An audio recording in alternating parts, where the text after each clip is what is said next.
संक तालुका निर्मितीची दीर्घकाळ प्रलंबित मागणी आणि संक अप्पर तहसीलदार कार्यालयाचे होऊ घातलेले विभाजन तात्काळ रद्द करण्यात यावे या प्रमुख मागण्यांसाठी आज दुसरा दिवस संकमध्ये आमरण उपोषणाला जोरदार प्रारंभ झाला।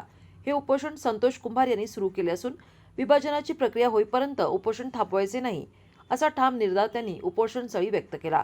या आमरण उपोषणाला तुकाराम बाबा महाराज यांनी जाहीर पाठिंबा दिला असून प्रसंग आल्यावर रस्त्यावर उतरू असे मत व्यक्त केले। यावेळी प्रवीण आवरादी यांनी मत व्यक्त केले।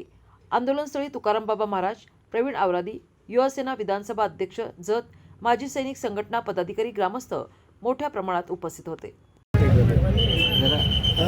श्री संत बागडेबाबा मानवमित्र संघटनेच्या माध्यमातून व श्री संत बागडे पाणी संघटनेच्या माध्यमातून मी या ठिकाणी पाठिंबा देण्यासाठी संघ या ठिकाणी अपर तहसीलदार हे इथून उमदीसाठी हलवलं जात आहे। या अनुषंगानं या ठिकाणी अमर उपोषण जे चालू आहे, कुंभार साहेबांना मी पाठिंबा देण्यासाठी, माननीय आवरादी साहेबांना पाठिंबा देण्यासाठी या ठिकाणी आलो।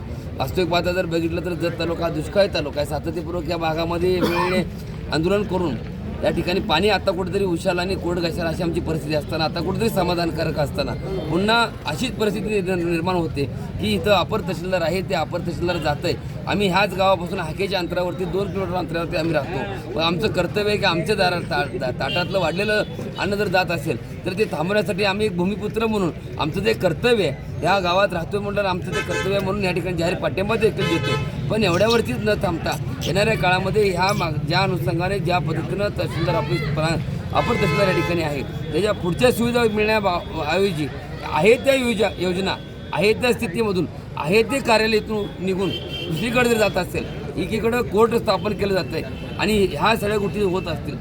परंतु सध्याचे आमदार साहेबांनी त्याचे विभाजन करून उमदीला नवीन अपर तहसीलदार कार्यालय सुरुवात करायला लागलेत। हे अत्यंत दुर्दैवी घटना हे संघ बाबतीत आहे।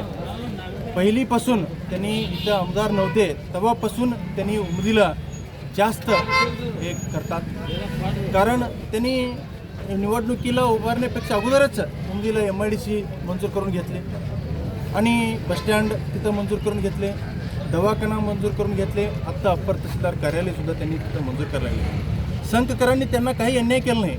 संघकरांनी त्यांना 2,500 मतं जास्त देऊन लीड देऊन इथं निवडून आणलेत, तरीसुद्धा त्यांनी आमच्यावर अन्याय करायला लागले। हे आमच्या दुर्दैव आहे। मी इथं परवा आमदार साहेब इथं आलं असताना मी त्यांच्या पाय पडून सांगितलं, साहेब गल्लीपासून दिल्लीपर्यंत आत्ता भाजपचं सरकार आहे, माहितीचं सरकार आहे, हे परत वेळ येत नाही, आत्ता आलेलं आहे, आम्हाला तुम्ही न्याय मिळवून द्या। 100 वर्षापासून आमचं काय मागणी आहे, संघ तालुका झालं पाहिजे, हे तुम्ही आम्हाला करून द्या। आता जर नाही झालं तर हे कधीसुद्धा होणार नाही, असे मी त्यांना हातपाय जोडून विनंती करून माजी सैनिक संघ डिव्हिजन जत तालुका पूर्व भागचे विशेष सल्लागार आहे। माझं नाव आहे अब्बास मौला सय्यद। हाजी माजी सैनिक संघ डिव्हिजनचे मी विशेष सल्लागारसुद्धा आहे। माझं म्हणणं एवढंच आहे, हे संघ 51 गावचा मध्यभागी असल्यामुळे या संघ गावामध्ये मोठे कॉलेज 2 आहेत। 3,000 हजार विद्यार्थी या कॉलेजमध्ये शिकत आहेत। येणं जाणं सुविधा इथं शाळेचा भरपूर मोठ्या प्रमाणात आहे। MSCB आहे मोठी। एवढ्या सर्व सुविधा असताना तहसीलदार असताना 51 गावची सुविधा संघ गाव पूर्ण करत आहे।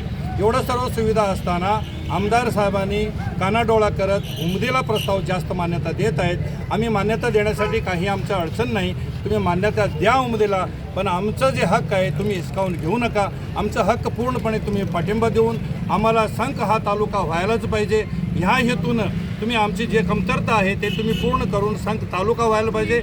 जे अप्पर तहसीलदार आहे ते अप्पर